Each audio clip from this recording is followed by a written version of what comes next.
Well, hey guys, my name is Jerry Brown and I'm with UPTICK Marketing, and we're doing the lunch learn today that's getting found and get noticed, making the most of SEO and local search. So we're talking about SEO and local and how they work together. Again, my name is Jerry Brown. I'm the Director of Business Development at UPTICK Marketing. UPTICK Marketing is the sister company of Infomedia. We're kind of like the snotty-nosed younger brother of Infomedia, but we work hand in hand with these guys. The screen you'll see has a picture of me and Lance Moore. Lance is not here today. Lance was at the presentation when we did a live to chime in and talk about several things, but he's not here today. So we're just going to roll right into it. So again, we're talking about SEO, we're talking about local SEO and on-page SEO. And so the first thing we're talking about is what is SEO. And so SEO, a lot of people, there's a lot of information out about SEO, and some people think it's one thing, and other people think it's something else. And the reason for this is because SEO has been around for so long. People have been doing SEO certain ways for years, and then things will change because Google will change the way they do things. And so there's a lot of confusion about what SEO is. And we like to joke around that the one thing about SEO that's great about the internet is that there's articles around from 10 years ago, but the bad thing about the internet is there's articles around from 10 years ago. So what that causes a lot of confusion about what SEO is today. So what is SEO? SEO by itself, in general, the general definition is search engine optimization, and it is the process of getting traffic from the free, organic, editorial, or natural search results on search engines. So now you'll notice I have in quotes free is the first thing, because a lot of people think SEO is free, but it's not free. It's a lot of work to make it happen, but a lot of people, the misconception is that they can just do something really quick and start ranking for things. And that was the case years ago, but now Google's a lot smarter. So the second thing we talk about what SEO is SEO is purely getting found online. It's not trying to trick Google with your master tricks. It's about doing the right thing. So there's a few things we want just to help you to understand about SEO. Number one, it is constantly changing. I mentioned that a second ago. The things we did 10 years ago do not work today. They will get you in trouble, actually. And the second thing is it's a practice of art and science. So there are things we do that Google will tell you, if you'll do these things, they'll reward you. But part of it is left up to you to figure out. So it's one part art, it's one part science, doing certain things, and certain things you have to just figure out on your own. The third thing is it's important not to just be found. And that's years ago, that's all we talked about. And that's all we really focused on, was getting found, showing up in the search results. But now it's getting found is important, but it's only half the game. So you have to get chosen. So you have to, your SEO strategy has to also include getting them to click on not just show up, but to click on your link as well. And the third part is, again, it's not tricking the search engines. Google has made it very clear. We don't know the exact algorithm of Google, but Google's made it very clear, if you'll do these certain things, then we will reward you. And so years ago, when we were tricking Google and tricking Yahoo, I don't know how many engineers they had on staff, but that was not what was important to them. Really, what was important to them was getting people to actually use their search engine. So now they know that there's competition out there. You can go anywhere. And so there's about 40,000 or so engineers at Google. So you're not going to really trick them anymore. So this is, speaking of tricks, this is a trick question. One of the things that we hear all kinds of different answers, but the question that we're asking today is, what is Google's product? So what does Google offer as a service? And so here's some of the things we hear. We hear people say, and these are all correct. They say, Google offers search results, and they offer advertising, and they offer information, or they offer answers, or people say all of the above or none of the above. And all those answers are correct as far as the first four. But again, it's a trick question. The answer really is Google's product is trust. And so what I mean by that is Google, they know that again, I said this a second ago, but they know that you have options. And so you and I, or the average person, does not know how Google works, but they know that if they search for something like oil change in Homewood, Alabama, you assume that Google has done some sort of vetting process. They've done something to figure out who is the best company in Homewood to get best place to get my oil changed. And so we don't know how that works, but we're just putting our full trust in Google, and whatever we find, we'll either go over there or call. So whatever shows up on that first page is very important. So there's an old joke about where's the best place to hide a dead body, and it's on page 2 of Google because no one ever goes there. And so even if we don't find what we're looking for, usually on page 1, we will stop what we're doing and we'll put another search term in. We won't go to page 2 typically. So that the point is the first page of Google is very important. And Google, they don't know how. So they're not based in Birmingham. They're not in Homewood. So how do they decide who is the company they can trust to put on that first page? So in the past, like I alluded to earlier, Google, SEO was tricking Google, and so we would basically put keyword. This is a pie chart you're looking at. So we would, in this pie chart of all the things that we would do for SEO 10 years ago, we would take keywords that you wanted to be found under, and we would then stick them in the in the copy of the website, and then also in the code and the meta tag, the meta description, things like that. So it was basically one thing. It was, putting words on the page. And so this is kind of an example of what that would look like. The best laptops in the market. Our laptops have the lowest price and the best quality, the best laptops for business and the best laptops for home. And you get the idea. So you would use the word over and over and over. And so that was great for search engines to help them figure out what you do, but it was terrible for the individual that had to sit through this and read and try to figure out. And so it was a terrible user experience. But again, Google was mostly, their algorithms weren't very sophisticated. So by doing this kind of technique, we would trick Google. So if you were to fast forward, I could have made thousands of different slides with pie charts to show it went from that to this and this to that. And so it's constantly changing. And so a lot of times we joke that this may be wrong by the time you watch this. It probably will be. But as we're making this is what we see SEO is today in the present tense. And so it is the on-site keywords and content like we talked about. The techniques are totally different. We're not stuffing and we're not trying to trick. But the concept is the same, where you're putting words on the page, you're putting words in the code and the meta description, things like that.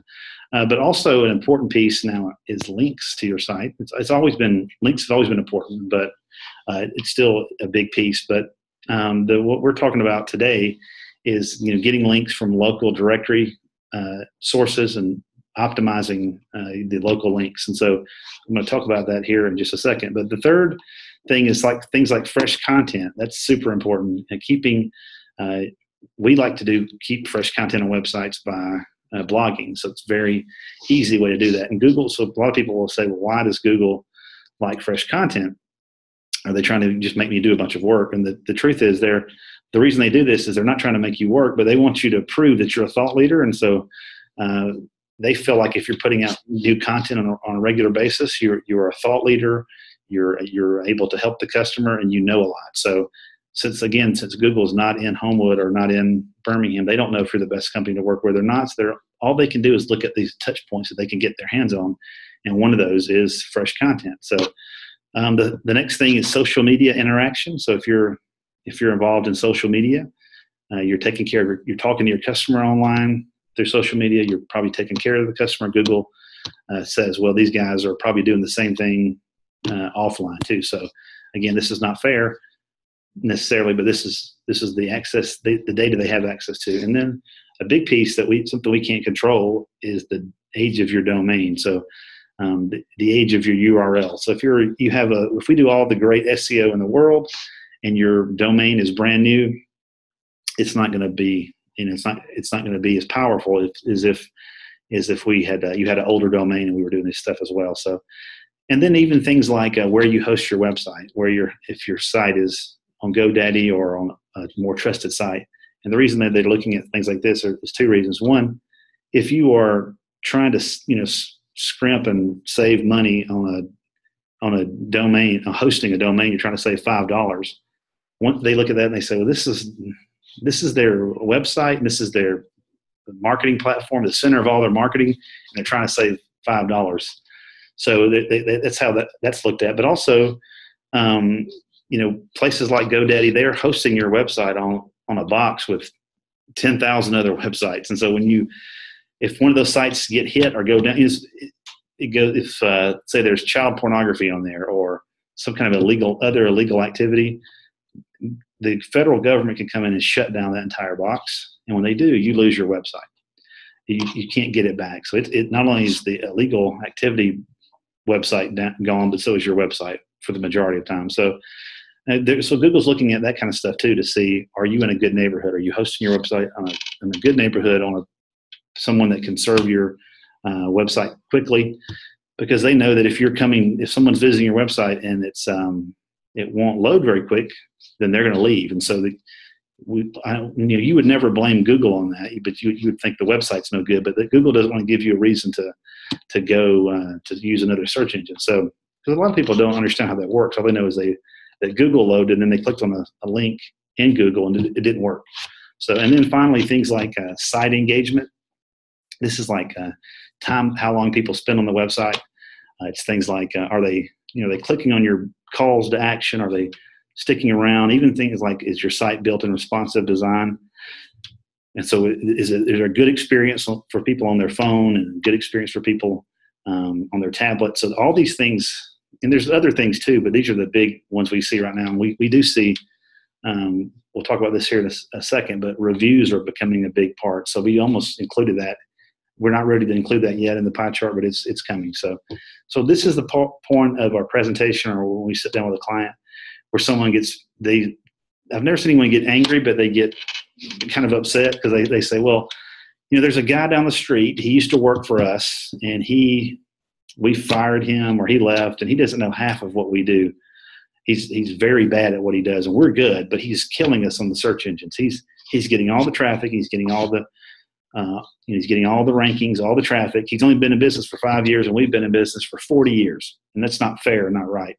And we look at them and say, you're right, that's not fair and right, but that is the reality of today. So the way that you used to get traffic, or get business, that's the rules have all changed. So now Google is the gatekeeper to this kind of stuff. So if you want to get traffic through the web, this is kind of what you have to do. This is the rules of engagement, the new way to play the game. It doesn't make it fair. It doesn't make you better at what you do. It just means you're maybe a smarter or better marketer. But this is the game you have to play now. So when we say that, we'll typically say this too, to our customers. The things the slide we just passed, those are not ways to get ahead anymore. It used to be, when we were talking about this years ago, these are the ways that these are the things you could do that would be get you ahead of the competition, because they're not doing all these things. But the truth is now, those are really just techniques to keep you in the game. These are not tips to get you ahead. Those are all foundational business things that you need to do to even be able to participate, to even be in the game at all, because everyone understands, or most businesses understand now, basic things like on-page SEO, local, and they know there's more to SEO than just sticking words on the page. So again, the point is, all the things I just showed in the previous slide are not like game changers. Hey, if you do this, you're going to rocket to the top. Those are the things that you have to do to even play anymore, even participate in the game. So I want to talk about a couple of things. One was the local optimization that we talked about. This is, and the slide says offsite. And the reason we say offsite is because this is all done off of your website. We're going to look in a minute about the things that you do on your website, but these are all the things that happen or that take place nowhere on your website. We want to do this kind of stuff. You don't have to touch your website, or if we were doing it for you, we wouldn't have to touch your website. So, but how does that local optimization piece work? How does Google, how does that big, huge piece of the algorithm work? Sorry about that. So here's the way it works. So when someone does a local search of some kind, they add some kind of local modifier, like in Birmingham or near me or in Alabama or whatever. Some sort of way they're giving Google some kind of modifier to let Google know that it's a local search. Google says, well, I'm not in Birmingham. We don't have all the information. So we're going to go by data on this search. And so you'll notice that when you do a regular search and you don't add a local modifier, you get organic results. But if you add some kind of local modifier, you get you get different results. So one of the things that pops up is the 3-pack of local. So it's usually 3 locations and a little 3-pack that's with the maps. And so people all the time they say, well, how does that work? And so, or is that important to my business? So it's important to your business to do local. Number one, even if you're not a local business. And what I mean by local business is you may say, well, we're not trying to sell to people around here. We sell all over the country. So I don't have to do local. But if we go back to the thing we talked about earlier about Google's, their product is trust, how can they trust you? And so this is one way, even though you don't sell only local, this is a way that you can do some hard work to help Google trust you. And so the way it works is when someone does a local search. So let me back up. So first of all, Google has built a profile on your business. And so they build a profile on every business, whether you participate or not. If you want to participate, you can. It's through something called Google My Business. You can go in and you can say, hey, here's our address. Here's a link on the map where our exact location is. Here's who our president is, things like that. So, but you'll notice when you log into that, they've already got a lot of the information built out on you already. So it's important to do that regardless, to go in and to capture that data.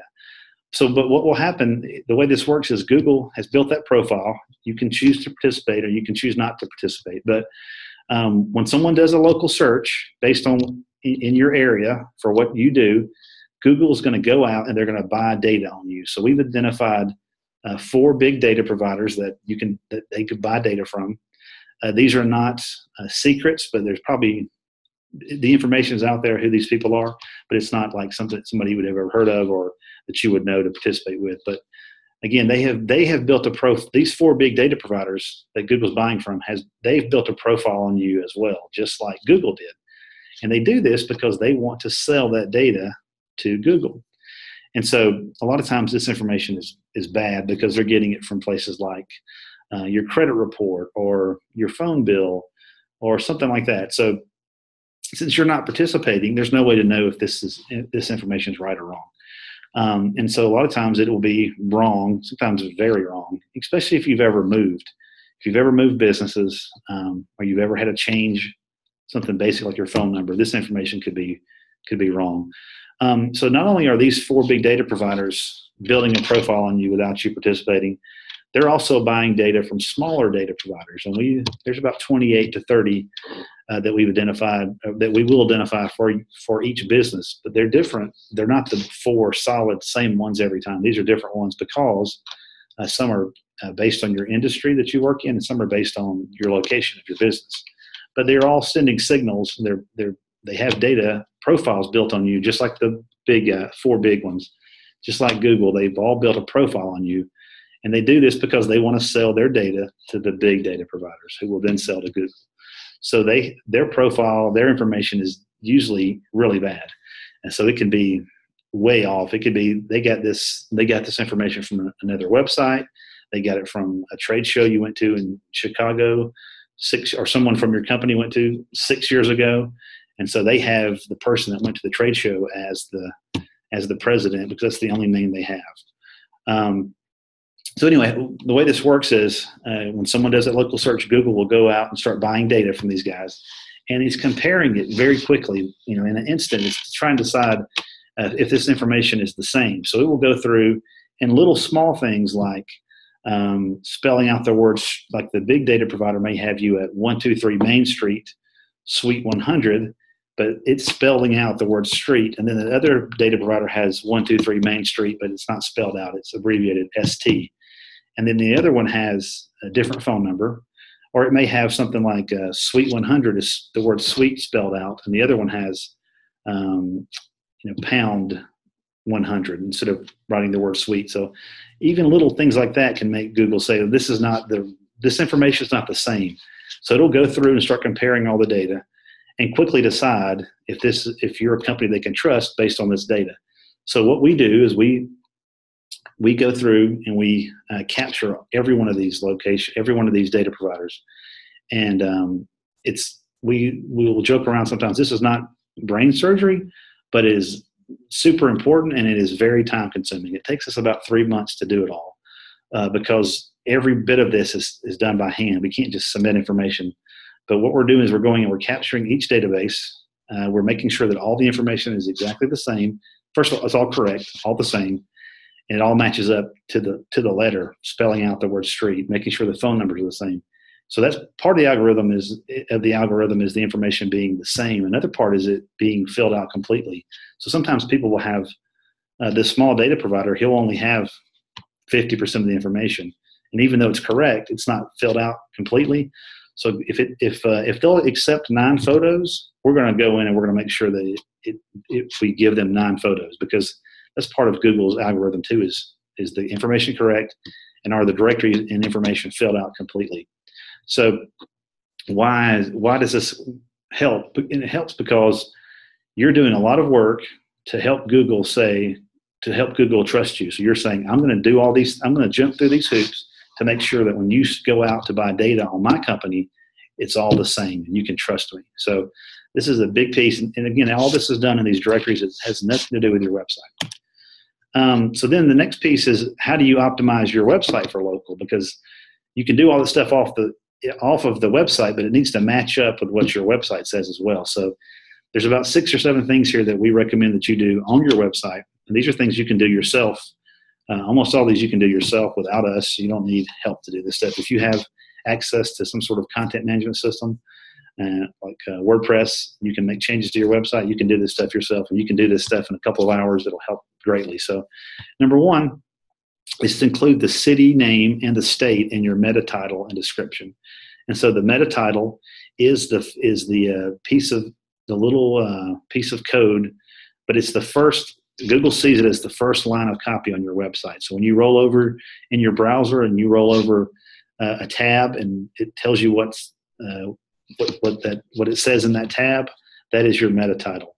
And so Google sees that as very important, because they see that even though it's not actually on your website on the page, Google sees that as copy on your page, and it's the first copy on your page. So you want to include the city name and the state there, and then also the description. The meta description is in the code. And that description is what allows you to tell Google or to tell the browser, the person that's browsing or searching, what they're going to see on that page. So I have an example here of UPTICK. So the meta title, we made it say digital marketing agency in Birmingham, Alabama. So we have clients all over America, but we want Google to know that we're based in Birmingham, and Birmingham is important to us. And then you see that the meta description that it pulls. So everything you see here is what you would see in the search results if you search for what we do, or if you search for UPTICK Marketing. But you see also in the description, we say digital marketing agency, and then we say it again, in Birmingham, Alabama. So we didn't bold that where it says Birmingham, Alabama. Google does that. So it's trying to see if that, so it shows you that this is a relevant search. So even though just by having that in there, even if you weren't ranking great, if you showed up on the first page, Google's going to bold that, and that is the average person doesn't know how this works. They're going to think that this is a relevant match, but really just Google's doing that automatically because they're bolding the words that you search for. So this is the first thing you need to do. You need to include your city name and state in the meta title and description of your homepage.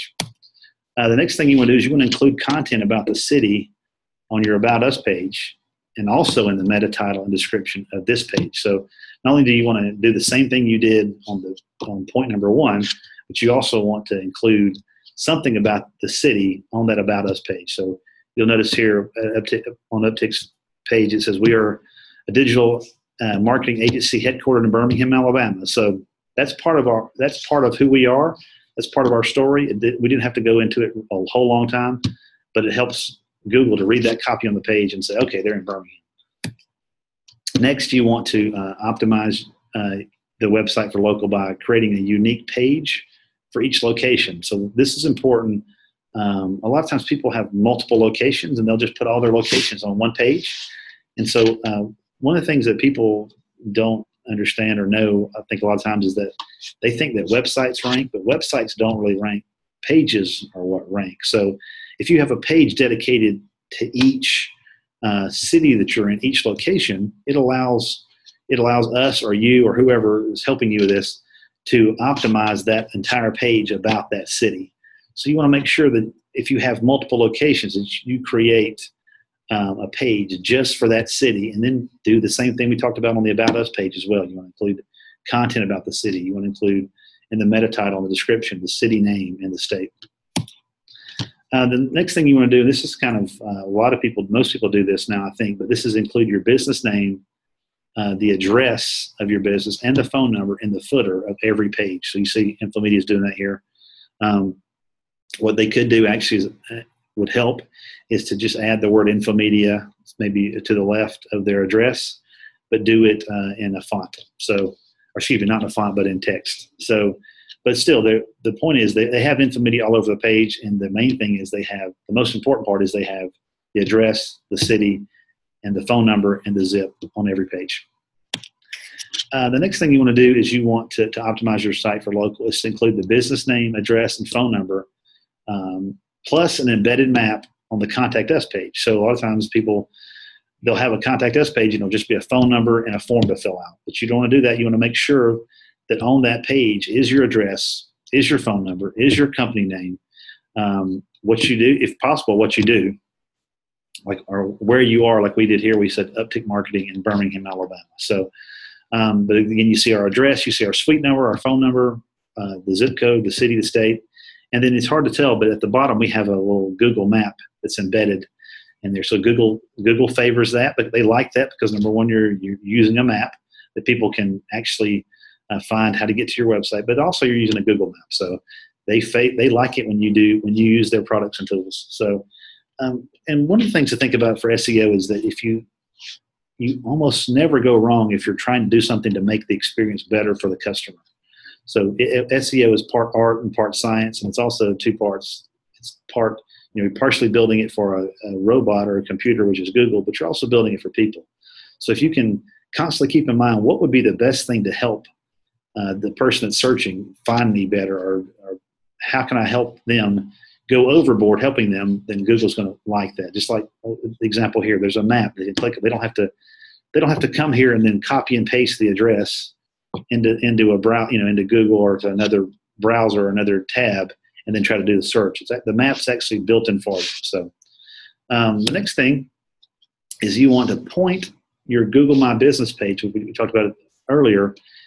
If you have locations pages, you want to point the Google My Business listing to that page instead of your home page. So if you have an office in Atlanta and you have different locations and you're building Google My Business pages for each one of your locations, don't just point that page to your home page. Point it to that exact page. Point the Atlanta Google My Business information to the Atlanta page. Point the Mobile page to the Mobile information on the Google My Business to the Mobile page.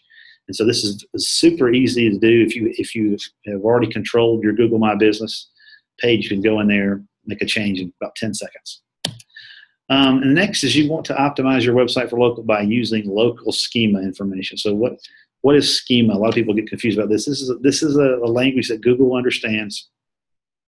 And Google, schema, just to break it down, this may be something you have to have help with. Maybe if depends on how advanced you are with coding, but even if you have to get help, it's very, very easy. But what it does, this is data that tells the search engines what they're looking at. Instead of reading the words on the page and trying to figure it out, but based on how many times a word is used, we can actually go in through schema. This schema markup language is behind the scenes and tell Google exactly what something is. So you can tell something. You'll see the little example here, this Lupo's Heartbreak Hotel, things to do in Providence. Through schema, it showed up in search results. They were able to tell the Punch Brothers is an event, and Wolfgang Gardner is an event, and Waka Flocka Flame is an event. So I was able to tell, instead of Google having to figure that out. So I have an example here, just a very rudimentary example. That Jerry Brown is speaking at the Infomedia Lunch and Learn. So Google may think that Jerry Brown is a color because they know what the word brown is, and that Infomedia Lunch and Learn, they may think that's lunch because they're trying to figure out what's going on with these keywords. They know that Infomedia is maybe a business, maybe they can figure that out in lunch, but this doesn't make any sense a lot of times. So, but through schema, we can say Jerry Brown is a speaker. We can tell very simply through schema that Jerry Brown is a person that's speaking at the Infomedia Lunch and Learn, and that's an event. So it's a step past normal markup. This is giving clues to what they're looking at instead of expecting Google to figure it out itself. So, so what is the future of SEO? What are the things that are happening that's going to change the face of SEO? So number one that we think is important, and even if it had no SEO bearing, it's going to help you with click-throughs, is going back to Google My Business. You can now actually do posts on Google My Business, so that show up in search results. So when someone searches for your company name, normally, if it's done properly, you'll get a little picture of your business and a few photos and the description of your business and a link to your website, all that up in the top right-hand corner. And so you can now actually kind of micro blog. It's almost like a little bit longer than a tweet, but you can go ahead and put information there that a person can read instantly without even going to your website. So if you had an event coming up soon, you could put that event there and they would see it even before they clicked over to your website. So like the example here, this Hayes Cafe, they said, come enjoy some fresh baked cupcakes and espresso at our new location. So it's just, it's a good idea, even if there's no SEO value.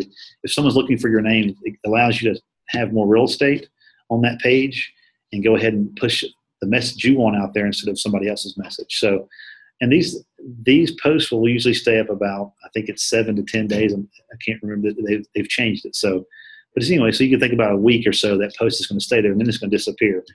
So they do that so you don't put an event and it stays there forever, and they don't want you to look silly. So they're trying to help you out. So that means you have to constantly update it. But again, it's an opportunity for you to show people that you are relevant and you have events coming up or something new that you want them to say. It could be a link to a new blog post or something like that. So what's next for the future of SEO is topical optimization. So back in the day, we would optimize a website around certain keywords, and that was good and it works.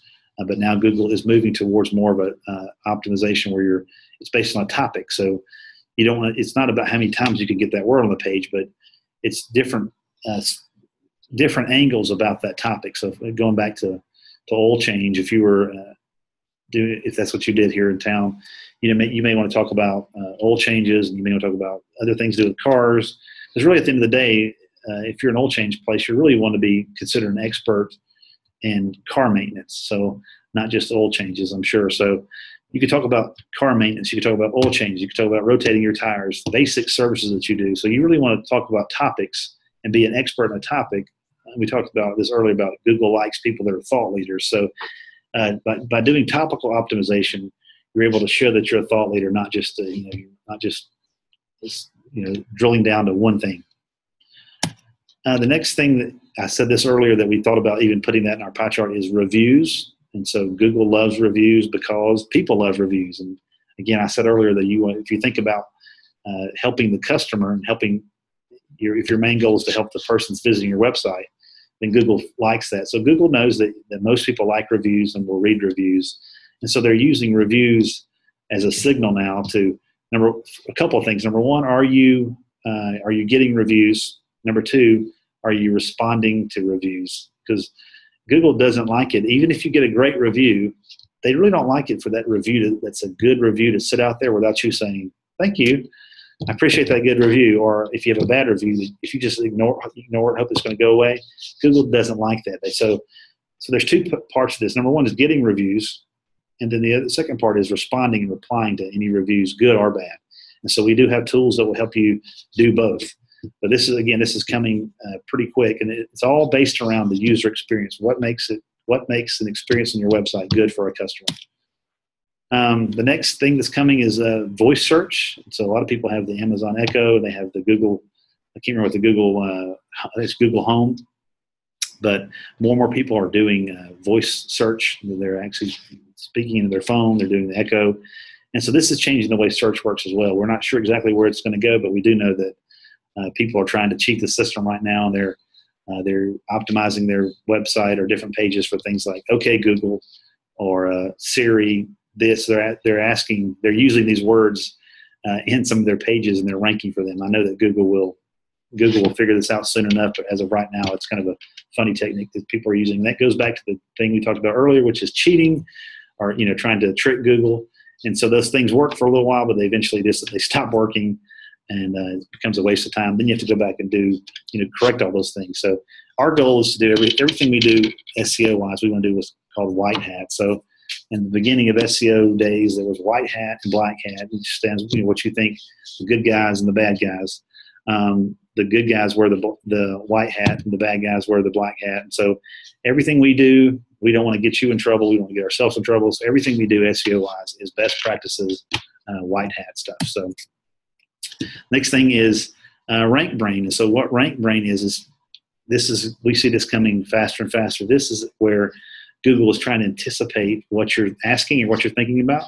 And so a good example I heard the other day was if you search for how tall is the Eiffel Tower, it'll tell you, and then you say, well, where is it? It knows that you meant the Eiffel Tower. And so Google's trying to get smarter to become more conversational. So your searches are more about, you can ask it questions and then not have to retype everything. Also, it's trying to help be more, if I search for how far to Paris, but I was close to Paris, Texas, and I had asked this several times, it would assume after a while it's going to learn me and what I'm all about, and based on the things I've typed and searched in, it would probably think, well, he probably means Paris, Texas, because it's only a 45-minute drive from here. That's what he's talking about, that Paris, not Paris in France. So Rank Brain is really trying to figure out who you are, build a profile on you about your searches to try to give you smarter results to make it easier for you to use Google. The next thing is AMP. So these are accelerated mobile pages. And so this is, you guys have seen this only come up when you do a search on your phone. But this is basically where Google goes in and strips out a lot of the coding and the fluff in your website. And they actually cache a lot of these pages themselves. And so when you do a search for something, someone does a search for something, they know on your phone you want to load really quick. So a lot of times if they trust your website, they will cache a lot of your pages and your information will show up quicker. And you may have seen that little AMP symbol before. I did a basic search for Alabama football, and this 24/7 Sports, they trust their information, their content, and so they have their information, their ranking for that term, and it's showed up better. There's more prominence there. So, and the whole purpose of that is Google wants your website to rank fast. And so we talked on that pie chart things that affect your ranking. We talked about your load speed and things like that. So they're rewarding you if you build your website in a certain way. You build it where it loads quickly because they know that people want fast results, and they don't want you to, again, they don't want someone to search for something on Google and your page pull up slow and not get good information and leave and go to Yahoo. So page speed is becoming more and more important. We see this as something that's coming down the road. And right now, there's a little bit of code that you can add to your website and tell Google, hey, well, I'd like to be considered for some of these AMP listings. It doesn't guarantee it, but it at least tells them that you're willing to do that. So this is something that's coming faster and faster. As we move to more mobile, Google has recently said they're going to start indexing all websites based on mobile first. So in other words, they would index websites based on desktop, but now we've moved over. About 53% of all searches currently are mobile and moving more and more that way. So now they're going to be basing their index on your mobile version of your site. So that's why it's super important for you to make sure your site's responsive and it loads super quick so Google will trust you. So that's it. That's everything about the SEO today and what we see moving forward. If you have questions, you can give Infomedia a call at the number you see, 823-4440, or if you want to give UPTICK a call and talk to me, you can call 205-271-8446. We're not in competition. We work together, so you don't feel like you have to call me if you have a question. Infomedia can help you or I can help you, but we work together. A couple of lunch and learns that are coming up August the 17th. Coming up pretty quickly here is Analytics 102, is making your analytics work for you. I'll be teaching that as well. Love for you to come out about that. And if you like what you learned, please go. Infomedia is asking that you go to Google Plus and give them a review. So thank you for your time. My name is Jerry Brown. Again, if you have any questions, you can give me a call at the number that was listed earlier, 823-4440. Thank you.